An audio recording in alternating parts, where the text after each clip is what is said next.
I had always considered myself a man of routine. My life, my marriage, everything had a certain rhythm, a predictability that I found comfort in. My wife, Emily, and I had been together for nearly a decade. We had built a life together, one that felt unshakable. We had our little quirks and routines, things that only we shared. Every evening, after I returned from work, we would sit together on the couch, eat dinner, and talk about our days. The world outside might have been chaotic, but within those walls, everything felt safe, constant. That evening, as I walked in the door, I immediately noticed something was different. It was subtle, too subtle to really catch my attention at first, but in retrospect, I realize now it was the first warning sign. The house was unusually quiet. Normally, Emily would greet me at the door with a smile and a quick kiss. But that night, she didn't. There was no excitement in the air, no joy that usually accompanied our daily reunion. She was in the kitchen, her back turned to me as she sliced vegetables for dinner, focused on the task at hand. I shook off the feeling of unease and decided it was nothing more than an off day. After all, we all have them. Maybe she had a stressful day at work, or perhaps she was just tired. I didn't think much of it as I took off my shoes and settled into the living room. I turned on the TV and began flipping through the channels, waiting for the usual dinner routine to unfold. "Dinner will be ready in a minute," she called out from the kitchen, not looking up. I nodded, grateful for the silence, not noticing that her tone was different, more distant, less warm. I glanced at her briefly, but she was too preoccupied with chopping the vegetables, her focus entirely on the task at hand. I sat back in the couch, trying to push away the growing tension. Over the past few weeks, there had been other small signs, things I had brushed off, convinced they were just a result of our busy lives. But tonight, the distance between us felt almost tangible. Emily had been quieter than usual, spending more time in her phone, often retreating to the bedroom as soon as the evening wound down. I told myself it was nothing. Maybe it was stress from work, or maybe it was just a phase. Dinner passed in a blur of half-hearted conversation, neither of us saying much of anything that mattered.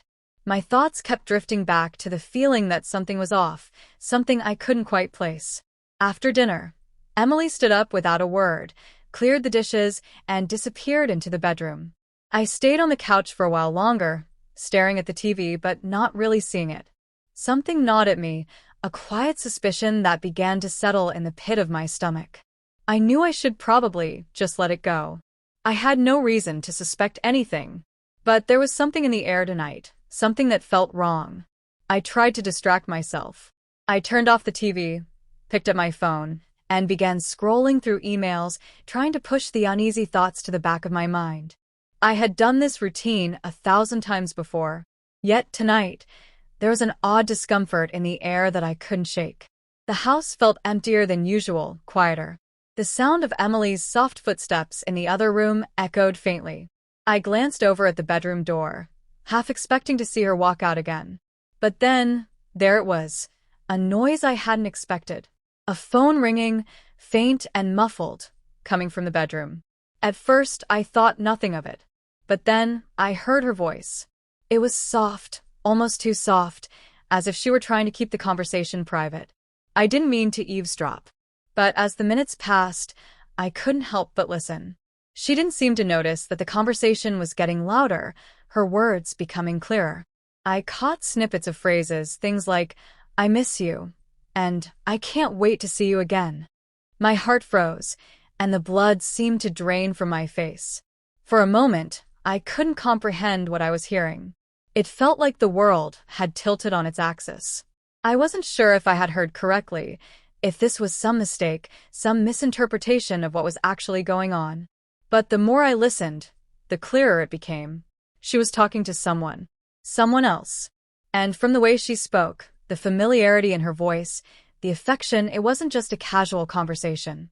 She was talking to someone she cared about, someone who wasn't me. The realization hit me hard, like a slap to the face. I couldn't breathe. My mind raced, trying to make sense of it all. It wasn't just the words she was saying, it was the tone. The way she said them, like she hadn't said them to me in months, maybe longer. The trust one had in her, the trust one thought we shared, began to crumble, piece by piece.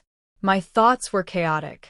I wanted to run in there, confront her immediately, demand answers. But I was paralyzed. I couldn't move. It wasn't just shock, it was disbelief. How could she? How could she do this to me? I wasn't sure how long I sat there, caught in a haze of confusion and hurt, but when I finally found the strength to move, it was like I had been waking up from a dream. A nightmare. I stood up from the couch and slowly walked toward the bedroom door. My legs felt heavy, and my mind was still reeling. But I had to know the truth. I had to hear it from her, no matter how much it would hurt. As I reached for the doorknob, I stopped myself. I hesitated. What would I say? How would I confront her? Could I even handle hearing the truth, whatever it was? I took a deep breath and steadied myself. I had no idea what the next moment would bring, but I knew one thing for sure. My life, our life, would never be the same again.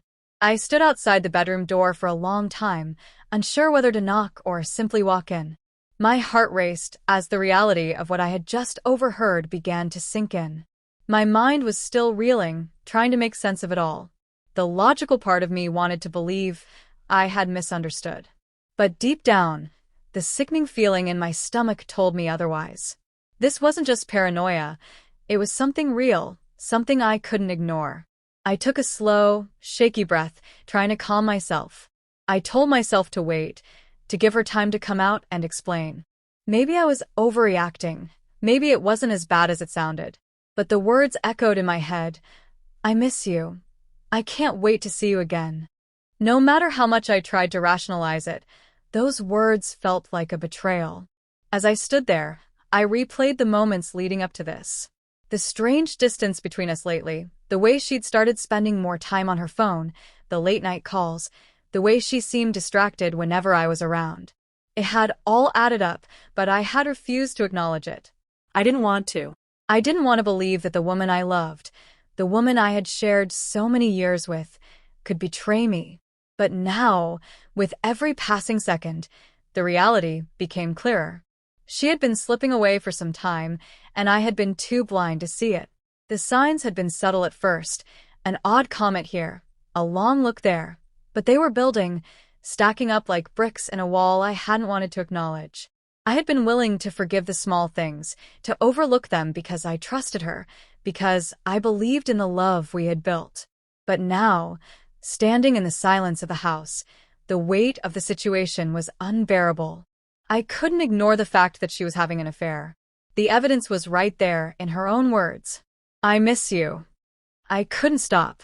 I had always considered myself a man of routine. Suffocating. I stood there, trying to process her words. Everything had a certain rhythm, made sense. A predictability I'm that sorry I found was all comfort she in. said. My wife, It felt hollow, Emily, like and a I had been phrase together for rehearsed nearly a to ease decade. the sting of We had built a something far life worse. together, But there was one that no felt easing the truth. unshakable. She We had had our betrayed little me. quirks and I had heard it in her things voice, that only we shared. and now I was staring Every at the evening person who had after shattered I my returned trust. from work, I We didn't would know sit what to together say. on the couch. I had always eat prided dinner, myself and talk on my about our ability days. to handle difficult The world situations, outside might to have been remain chaotic, calm.